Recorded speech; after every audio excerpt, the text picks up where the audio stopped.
এই দেখো আজকে লিপস্টিক দিয়ে ঠোঁটের ভিতর ঝাল লাগাইয়া দোকানদারকে বোকা বানাবো। চলো এবার দোকানে যাই, কুরকুরি বাজার বদনাম করব। দেখো দোকানে নতুন গিফট বক্স আনলাম। ও দোকানদার দেখো তোমার কুরকুরি ভাজা খায়া আমার ঠোঁটে ঝালে কি হইছে। ওই চটকি কি বলিস রে, এটা খাই কি তোর এমন হইছে? দোকানদার তোমার কি মিথ্যা বলবো আমি?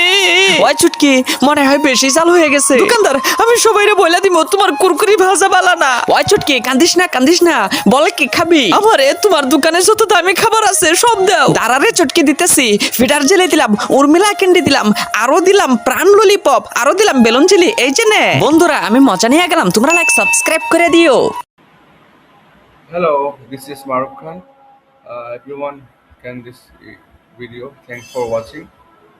আর নিয়মিত ভিডিও দেখতে চাইলে অবশ্যই চ্যানেলটাকে সাবস্ক্রাইব এবং লাইক দিবেন ভিডিওতে, এবং অবশ্যই কমেন্ট করতে ভুলবেন না। সবাই ভালো থাকবেন। আসসালামু আলাইকুম।